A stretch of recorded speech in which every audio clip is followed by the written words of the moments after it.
Hi there, this is Catherine. Thank you so much for turning in to another episode of the Digital Marketing Victories podcast. Before we get into this month's episode, I just want to share with you the ways that you can support the podcast if you're finding the episodes helpful. You can send me a donation at buymeacoffee.com/DMV podcast. Any and all level of donation would be very much appreciated. Help me offset the cost of producing the podcast. I'd also encourage you to subscribe to our newsletter so that you don't miss a future episode or any other news about the podcast. And to do that, you go to wostrategies.com/newsletter. Okay, on with our episode. Welcome to the Digital Marketing Victories podcast, a monthly show where we celebrate and learn from the changemakers in digital marketing. Great digital marketers understand that people are the most challenging part of doing their jobs.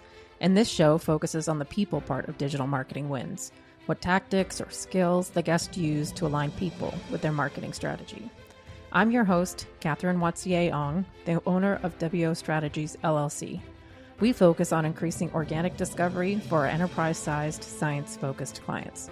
Thank you for joining me. Let's get into it and celebrate our victories. Today, we're joined by Kayley Dempsey. Kayley is the digital marketing operations lead for Manifesto. She's responsible for delivering all the retained work programs in the digital marketing studio. She specializes in full journey analysis, from identifying organizational objectives and challenges to researching with end users and beneficiaries. She incorporates website data and analytics to put together this full picture of how people interact with an organization and how to improve that interaction. And she's primarily focused on charity, nonprofit, and pro-social organizations, which is unique for this podcast. I don't know how many folks I've had on that have a background similar to mine in the nonprofit space. And she's also a mental health first aider, which is a thing in the UK, and has a special interest in improving well-being at work.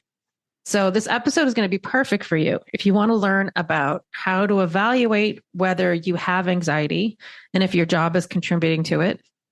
Learn more about whether others in the SEO industry experience workplace anxiety, and learn more about the soft skills and coping techniques that can help you manage your anxiety and better handle workplace stress. So, Kayley, welcome to the show. Hello, thanks for having me. So why don't you just give the listeners a little bit of background about you? I'm kind of particularly interested in how you ended up focusing on nonprofits, since it's not a normal path, I guess, as an SEO. Yeah, I think I ended up in nonprofits the same way a lot of people do. Initially working in commercial. So I worked with a lot of e-commerce businesses. I worked in automotive for a bit. And then I kind of had I need more of a sense of purpose in what I'm doing, not to disparage anyone working in those industries, but I suddenly felt like I wanted to, I guess, be able to understand the impact I'm having on the world. So I went freelance for a bit, looking for nonprofit and social good clients. And then eventually I came back to agency side again. And I'm currently at Manifesto, who's again specialize in nonprofits, museums and attractions and sort of organizations that make a positive impact for people and planet. That's awesome. I also love working on pro mission type work. 10 years in a nonprofit, and then that's a bulk of my clients are actually nonprofits. So tell us more. I have you on the show because I heard rumor that you had Brighton SEO, which by the time you all listen to this would have happened.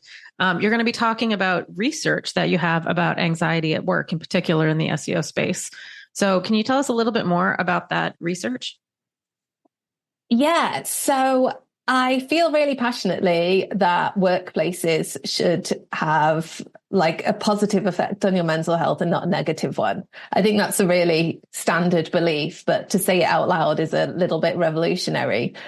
And I decided to do my own research into the field. So I put out a survey asking people who worked in marketing, in SEO, in tech and digital about their experiences with anxiety, because a lot of studies that have been conducted often focus on sort of big organizations rather than, 50 people agency sort of thing. And I wanted to understand the circumstances that were more unique to what we work in. So I had 119 people respond to the survey, and I've been looking at the results, and I think it's really interesting. And luckily, Brighton SEO were very keen to have me talk about it. Cool. So are there any key findings that you at this point would have presented at Brighton SEO related to your research? I mean, one thing to note is that I think people who experience anxiety were probably more likely to answer the survey than those who didn't.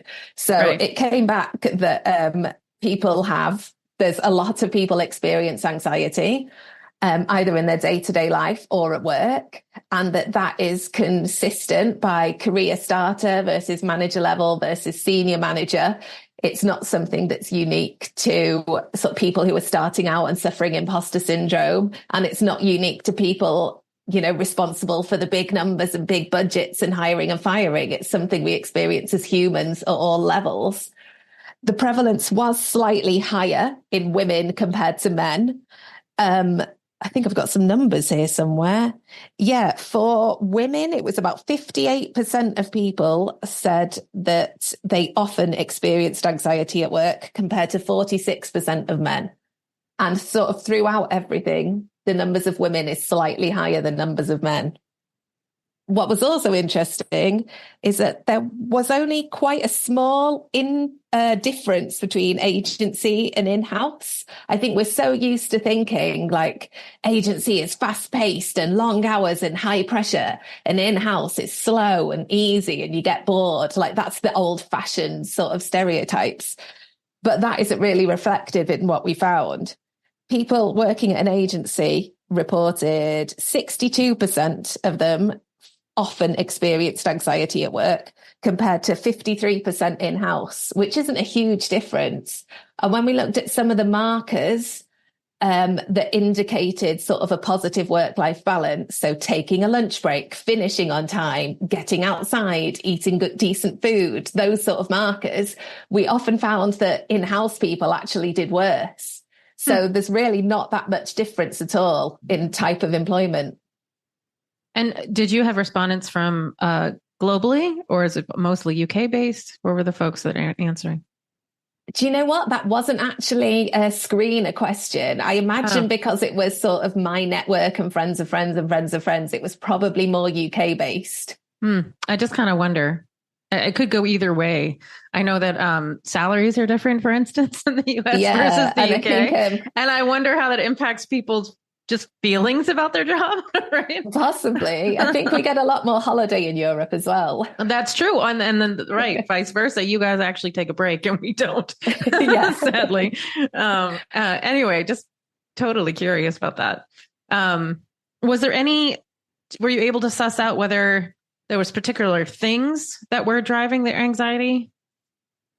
Yeah. So the number one thing that came through was change. 89% of people said that change triggers anxiety.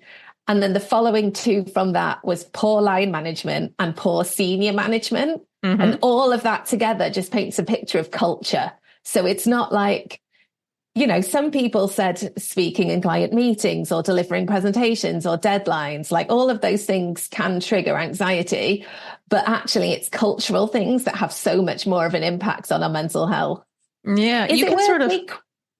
No, go ahead. Sorry, I was just about to say, is it worth doing a quick description of the difference between stress and anxiety? Oh, yes, please. That would be great. So to boil it down really simply, stress is an internal feeling that you experience when something stressful happens. So an external event like moving house, changing jobs, working on a big project. You'll feel an internal level of pressure and discomfort. But once that event passes, your feelings of stress will also pass.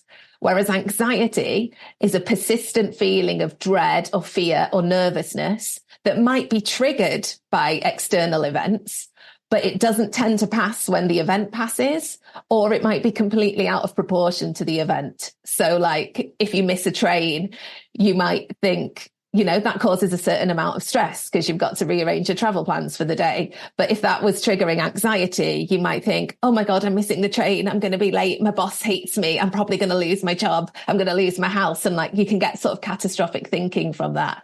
So there can be a lot of overlap between the two. And it's also worth noting that some level of stress is good for us as humans, and that level will be different between different people. But anxiety, when we talk about anxiety, we're really talking about an internal sort of level of pressure and fear and worry that isn't in proportion to things that are going on around you. Well, it's interesting that you broke down the things that can cause stress or cause anxiety at work. And some of those, like you had mentioned, public speaking and presenting to a client, et cetera, you can train yourself to get better at some of those, right? Absolutely. But the people management part, the soft skills, the managing up, or if you got stuck with a bad manager, there's not much you can do about it. I had a moment where I interviewed with one person, met another person at the organization. The second person, I was like, I don't want to interact with that person. It's just, wow. I got a bad vibe, right? And don't you know, I get hired, and then person one who's supposed to manage me disappears, and I get managed by person two. There's not much you can do in that situation except leave, right? It's like you knew it wasn't going to be good from the beginning. Anyway, it's just kind of interesting that you're thinking the anxiety piece is the part that's less controllable, because the change of the industry and stuff, you just can't control Google algorithm updates and stuff. I wonder if it's too bad you're doing it now and you hadn't sort of magically known to do this 5 years ago, because I wonder if the overall unpredictability of life in general is eking into what's going on at work. You know, the fact that we're still in a pandemic and there's been economic impacts of that's been shaken down. And, you know, in general, climate change, whatever, in general, life is more uncertain than I think it probably was 10 years ago. Or it feels that way to me anyway. I think I would agree with that. I think politically, a lot of countries are seeing big swings from one direction to another. And I think the pandemic, like I see a lot of comments that's like that massive thing that happened for years of our lives, and now we just ignore it and don't talk about it. That lack of social interaction for months on end. A lot of people worried, are you keeping your job? Are you not keeping your job? Are you getting paid? Are you not getting paid? Seeing family, getting to work, like all those basic sort of things of survival were just under threat for such a long time. And I think probably a lot of people still are feeling the effects of that, whether they realize it or not. Right. So I just kind of wonder also on top of it, because I've been in the industry long enough, I don't think I'm the only one that thinks the pace of the change in the industry has ramped up exponentially. I mean, it's always changed frequently, but like, it seems like since the fall or so that the changes are they're bonkers. Like the pace is really intense. Yeah, I think the two big things, if you're working in search, like AI, search generative experience, like content production, all of that is changing ridiculously quickly. And then at the same time, when you're measuring results, you've got the cookie apocalypse and you can't track things, and privacy rules are changing day by day. So it's like every part of your job is just changing minute by minute at the moment. Yeah. Yeah. So, I mean, I guess for folks that are listening, we all get it. I think everybody's experiencing this level of intense change. Yeah. Particularly early in my career, I forget, I want to say it was the Dalai Lama, but I found some quote. We're going to pretend it was the Dalai Lama that sort of mentioned that, rapid change is like the highest source of stress for almost everybody. And that's when I realized that I needed personally to control everything else that caused my stress. Like if it was controllable and I could get on top of it, I needed to. So like when I found the quote, I was definitely underwater at an agency and I didn't have control of my schedule. So the first thing I did when I became running my own business was to control my calendar, because it was a huge source of stress for me. And that way I could like reduce that stress, right? Because you can't reduce you could leave search, but you can't reduce like the Google change part. That's really interesting though, because another finding that I had was I asked people to describe their job function. So do you work in design or development or marketing or SEO or account management or whatever? And the levels of stress in the job were the levels of anxiety in the job were fairly similar, but it was the account managers and project managers who experienced much higher levels of anxiety in their day-to-day lives. So they were sort of anxious all the time, whereas everyone else was a little bit more chill in day-to-day life, but got stressed and anxious at work. So I wonder if people who are prone to sort of anxiety tend to lean towards roles where they get to take control of things, like managing projects, managing clients. I don't know. I'm wildly speculating, but it's something that I wondered. Well, or on the flip side, they end up in a project management role and it's just a very high stress role because your entire job is herding cats, which is hard to control. Yeah, maybe moving other people, all their day-to-day life afterwards. Yeah, right. Their whole job description is just herding cats, which sounds challenging to me. So let's see. Did you uncover any other tips or soft skills people could develop to sort of reduce the anxiety in certain elements of their job?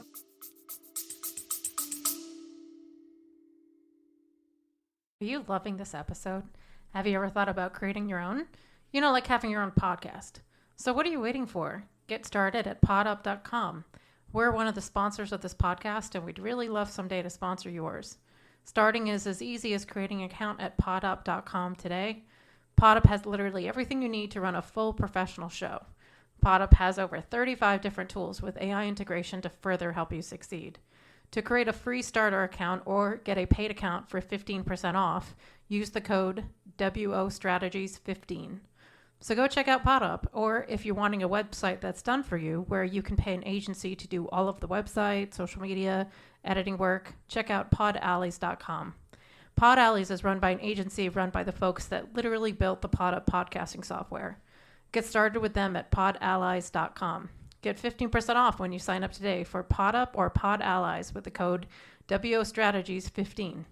We can't wait for you to create with you and launch your podcast. I can't wait to hear how it goes.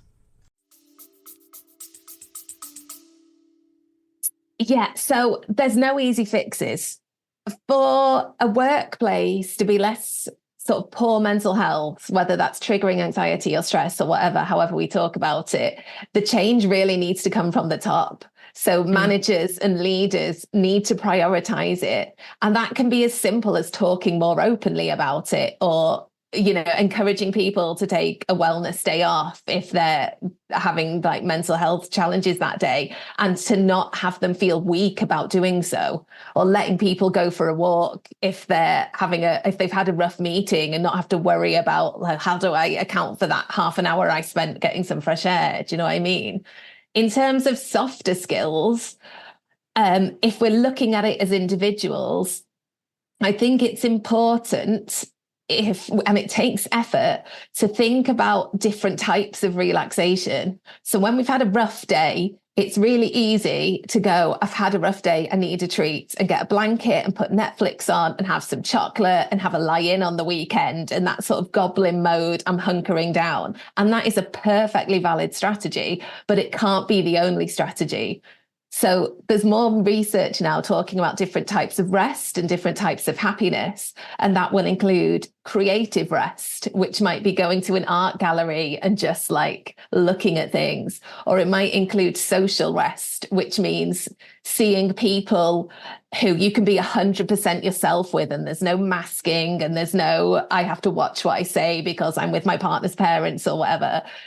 And then the different types of happiness. There's one book that talks about the difference between, I'm going to get these words right, hedonic happiness, which is that kind of hunker down under a blanket. And there's eudaimonic happiness, which is about finding purpose in the world.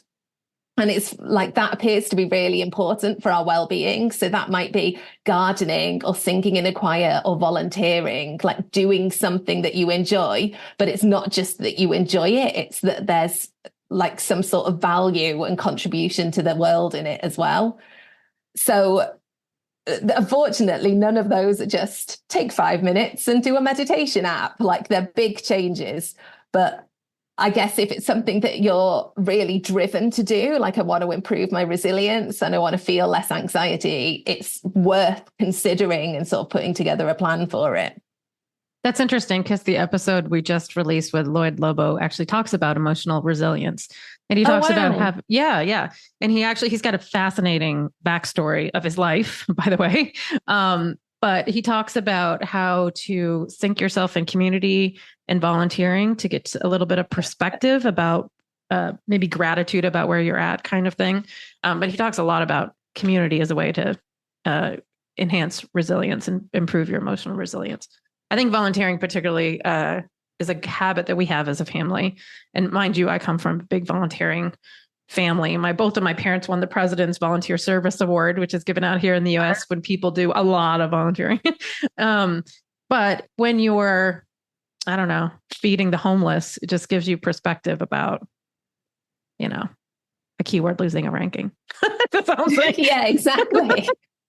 Like this is if my team are going through a really stressful period, like maybe clients are being challenging and deadlines and whatever, it's like we're not brain surgeons, I'm not right. There's not an operating table in front of us, lives aren't at stake, let's put this in perspective. We're like it's Google at the end of the day. But it's hard to do if you haven't seen the perspective, I guess, is my theory definitely. about it. Like you need to see it and be involved in it, and that particularly can help.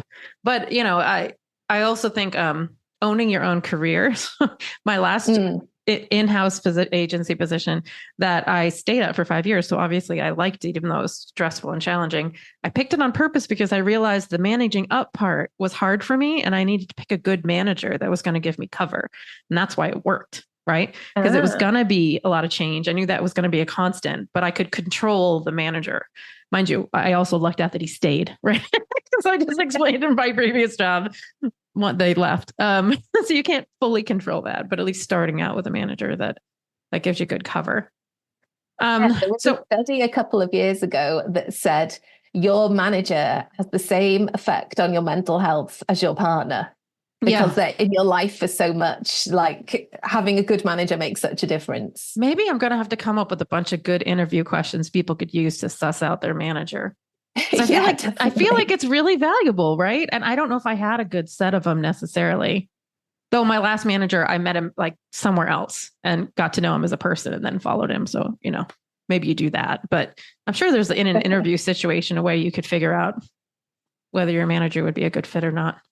I know. Yeah, definitely. That's a really good idea. Right. Because it's so impactful to your entire dang life. So did you discover or did you talk about anything related to, I'm trying to get a little sciencey on you, but related to the vagus nerve? So like the vagus nerve rules our nervous system, right? And you can actually get sort of ramped up, especially as we just talked about how stressful life in general has been over the last few years. And I can assume that if it's constantly at a revved up state, it's hard to get yourself back down to calm. So I've been playing around. Oh, I thought I had it in here with me. I've been playing around with an Apollo Neuro, which supposedly helps regulate your heart rate variability. So when you can't have a moment to stop and meditate, it vibrates on your wrist or wherever, but for me, it's on the wrist. And it helps you chill out, basically. I love the sound of that. So on a personal level, it's something that really interests me, understanding like the amygdala and cortisol and the vagus nerve. Like I could read about that all day. Unfortunately, I had to cut anything like that from my Brighton SEO talk because I just had so much to go through. Yeah. But I think there's a lot of research as well around like tapping and swaying. Yeah. So what do you call it? I can't think. It's all over TikTok at the moment, like opening up your hips and just rocking from side to side. I think splashing yourself with cold water is one of the ways as well. Mm-hmm. Yeah. Or an ice pack on your chest, right? But not, anyway, I just think you could get to this revved up state and then the rest of your life is just going to be anxious because you've got to calm down your overall level of rampedness from a nervous system perspective. And singing as well singing is a good gargling. Singing is a good one. Deep breathing. Let's see. My PT has showed me how to, if you blow on a balloon, it forces you to like blow correctly. So you could try blowing on a balloon. Trying to give people tips for when they feel really ramped up. Can I do a shameless plug and you can cut this if this is no good? So I'm really lucky. Manifesto, where I work, tries to prioritize mental health. And when we came to market with the brand manifesto, there's 9 statements that, as part of our manifesto that we stand for. And one of them is pause, breathe, and step away. Like, we don't make good decisions when we're stressed. Like, it's so important to have that distance and get perspective. And if you go to our website, onto that page, there's a cheeky little Easter egg with a breathing exercise that you can do, and it just helps you breathe in and out with the circle. So if anyone wants 2 minutes of breathing, you can find that on our website. That's perfect. Oh, that's perfect. I have an app that does the same thing. You can follow the breathing. The breathing that's really, it's more impactful. I always blew it off. And I'm still really bad at meditation, hence the watch. But I do try to have the breathing in and the watch. It's my attempt to kind of squeeze it in as much as possible. So what do you think?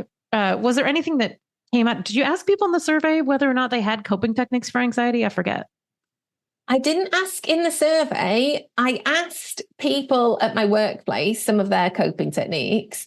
I did ask people, what is the number one thing a workplace has put in place to help your anxiety?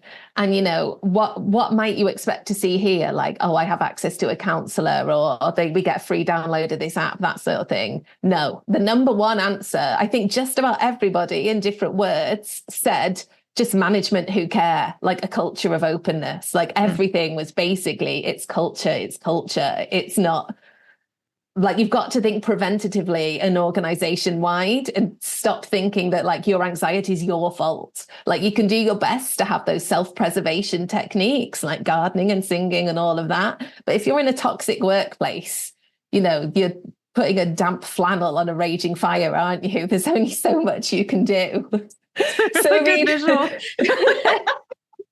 There's different techniques, like I'm sure lots of people with an interest in mental health know this. So there's like sitting calmly, naming 5 things you can see, 4 things you can touch, 3 things you can smell. No, I've skipped hearing. If you Google 5, 4, 3, 2, 1 technique, it tells you the sequence to do it in. And I think 1 thing you can taste, and that just helps you ground yourself back into the room. One that I like that's a bit more simple is just sitting in a chair, like putting your feet onto the ground and pushing your palms together. And it just brings you sort of back into your body a little bit. Like, you feel that bit of pressure, you feel where you are in the room. One last thing that helps me is and statements.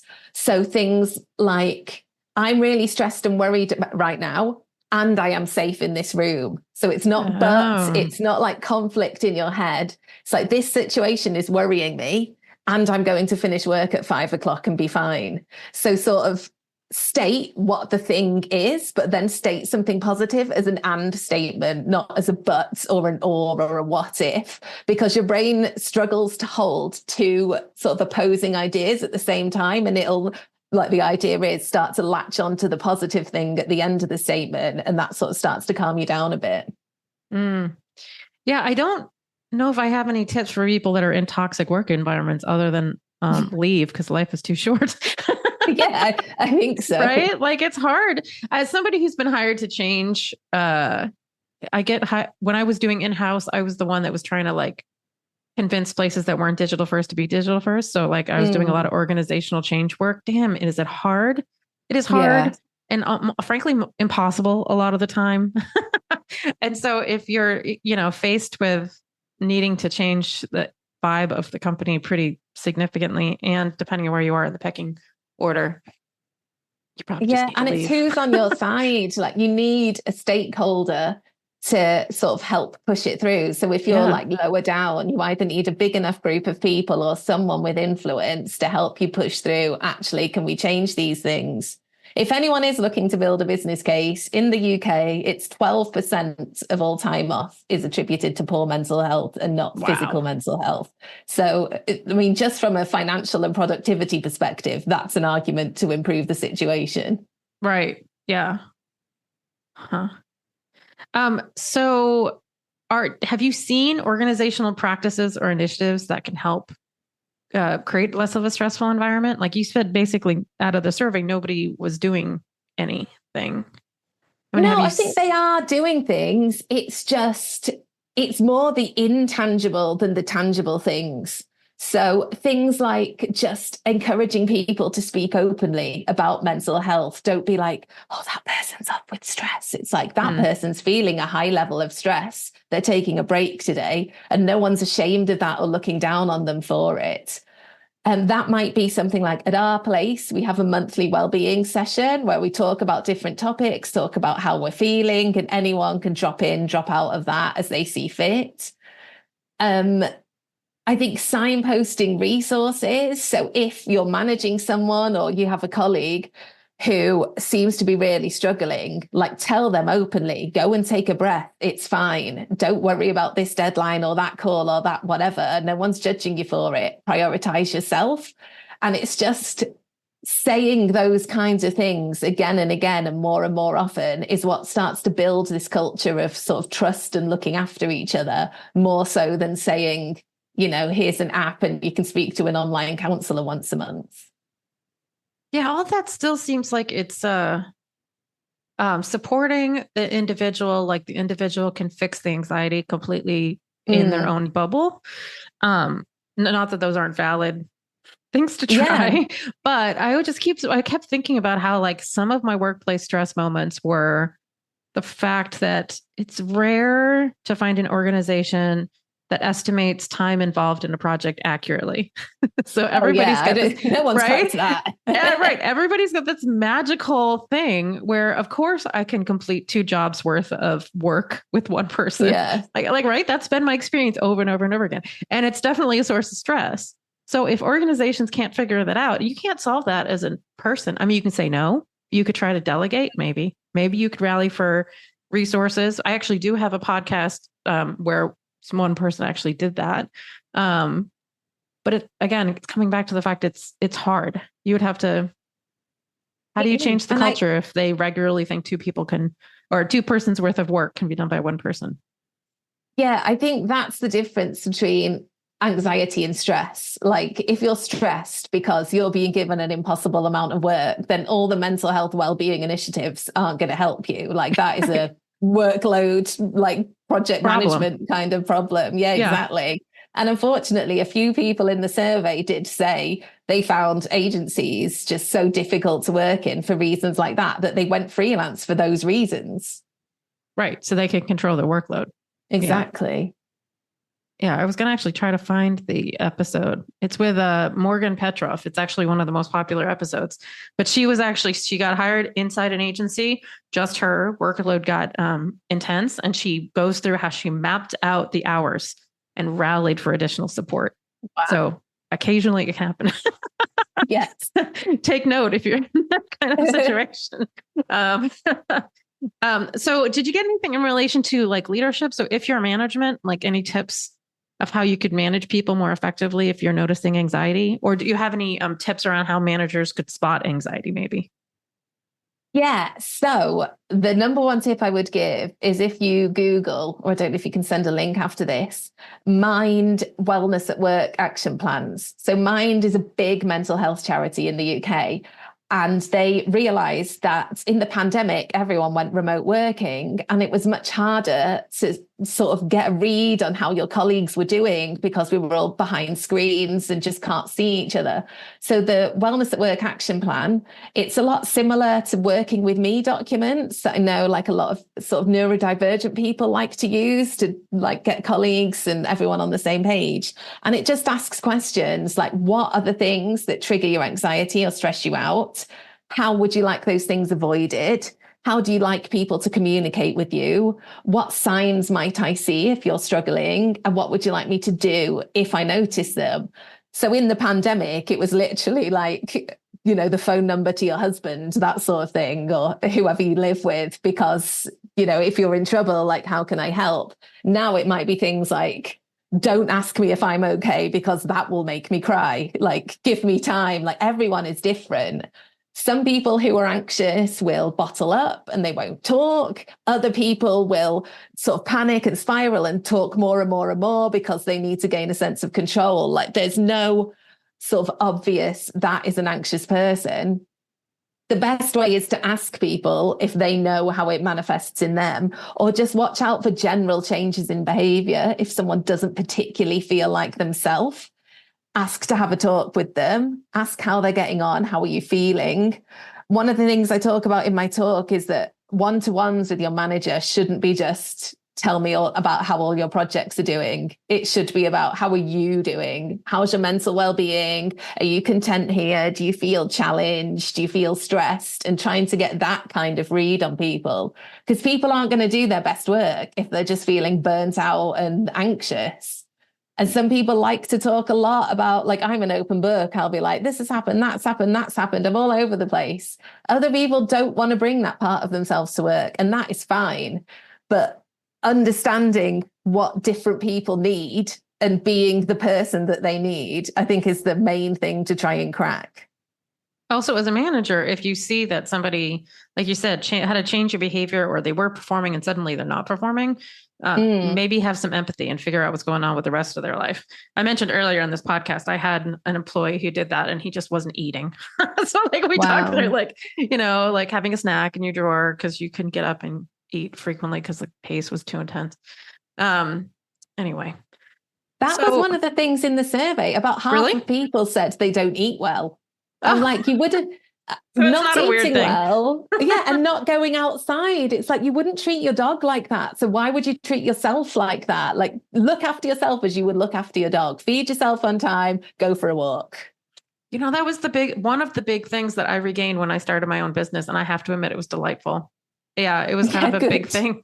Like eating on time, and then not only like taking a walk, but sometimes I can just take my laptop outside and just work outside all day, which is also delightful.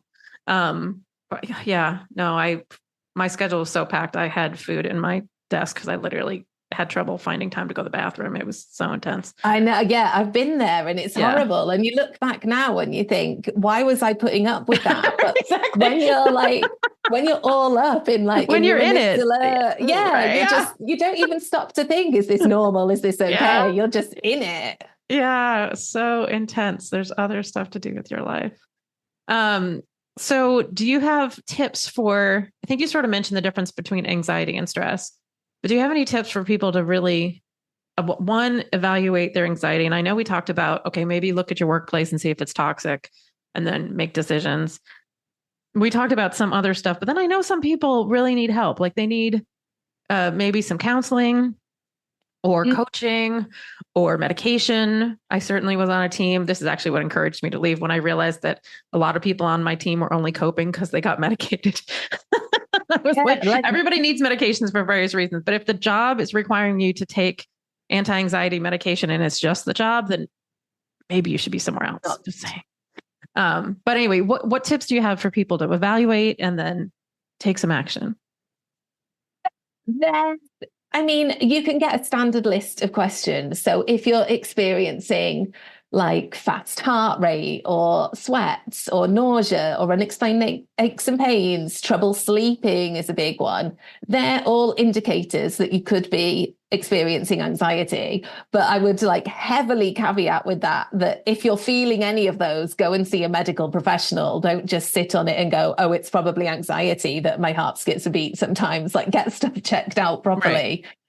Right. And I would also say, a lot of people that you speak to, when they start thinking, should I ask for mental health support? Should I not?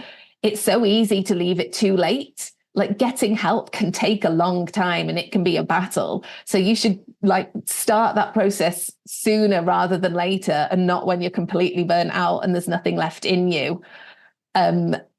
Yeah, and I don't know about in the US, but in the UK, it can take a long time to get any kind of mental health support. And I also just want to mention, I know we say the pandemic's over, it's not over. We still have COVID floating around there. And some of those symptoms are a long COVID thing. So post-COVID, you can have heart rate issues and anxiety and sweats and the rest, which would mean that you have perhaps a few diagnoses. And I know the UK is harder, but here in the US, you can get some medication that might help. So just putting that in your head too. So yes, go to your healthcare provider. If you've had COVID, explain that you've had COVID, and then explain the stuff you've got going on now. You should not live with it. It's really the takeaway. Don't live with it. You can do something about it. That said, you can also just have anxiety without health reasons, right? Your nervous system can get ramped up just due to stress. And also, if you're under prolonged, I should mention this, if you're under prolonged stress, your immune system can also flip out. So if you've been under, like, say you get, I don't know, divorced, or you lose somebody and then you lose a job and then something else, you've had lots of stressors that can tank your immune system. And you can start having something called mast cell activation syndrome, which causes all those symptoms, including anxiety. It's one of the sort of pathways into having this condition. So again, if you have anxiety, get it checked out. Yeah, Don't just sit definitely. on it. It could just be Another, normal anxiety that you can control by quitting your job and starting a freelance business, right? But it could also be something that's medically related. Either way. another trigger can be if you're a mother who has a child, your amygdala swells after birth, that puts you on alert for I've got a newborn to protect. Like, it's very primal and animalistic. And you can see on brain scans that it remains enlarged for up to 2 years after your child is born. So you're at a much higher risk of, I say much higher risk, like I'm the professional who did this research. Like, my reading of it is that you're at a higher risk of feeling anxiety and feeling triggered because you are physically more on alert. And that is not feeling weak. That is not that you've not done enough meditation. That is that your brain is wired to look for dangers in the environment right now. Yeah. I was really surprised how after post. So I was never a sports related person. Can't catch a ball to save my life. But weirdly, if you've ever had kids, once you start having kids, if they fall, you got them. Suddenly you get these great catching skills along with the whole like on alert for danger thing. It's very fascinating how your brain changes. But this is all the reason why women in particular are more at risk for immune problems or this ramped up nervous system thing, because we are geared to fight off things during pregnancy and stuff. So we're just biologically a little bit more geared towards some of these things. Well, this has been really interesting. Have I not asked you anything about your research that you want to share?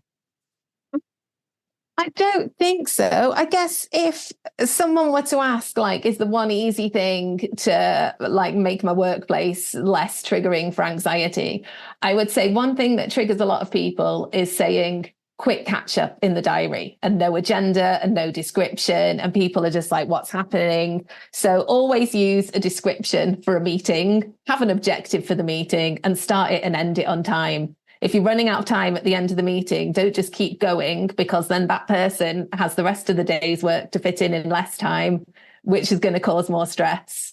So just being vigilant about purpose, descriptions, and duration of meetings, I think, can ease a lot of anxiety triggers. You said quick catch up, and literally I got anxious. Exactly. Oh, I hated those. I had like one signs that maybe layoffs are coming. Yeah.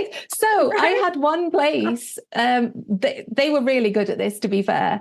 And they put in an emergency all-person meeting, 9 a.m. the next day. And in capital letters in the description, they put, "Don't worry, your jobs are safe." And I think that was such, like, they knew who they knew their audience, and they responded appropriately. I have never had that. I've had instead the opposite, "Without your jobs are safe." Oh, those impromptu all staff meetings are just nerve-wracking. I agree. You've shared a bunch of resources. Are there any other resources that you think would be helpful for folks?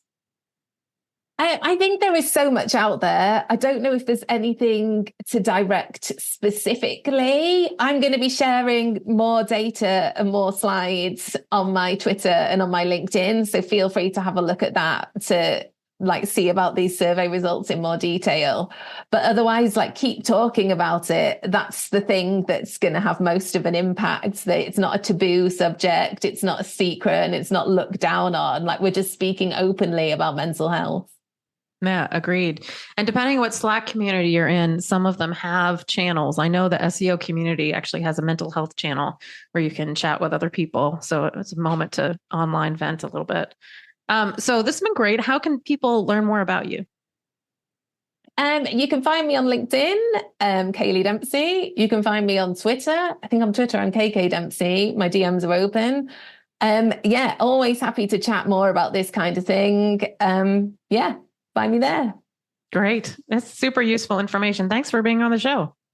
No worries. It was lovely to be here. Thanks so much for listening. To find out more about the podcast and what we're up to, go to digitalmarketingvictories.com. And if you like what you heard, subscribe to us on iTunes or wherever you get your podcasts. Rate us, comment, and share the podcast, please. I'm always looking for new ideas, topics, and guests. Email us at digitalmarketingvictories@gmail.com or DM us on Twitter at DMVictories. Thanks for listening.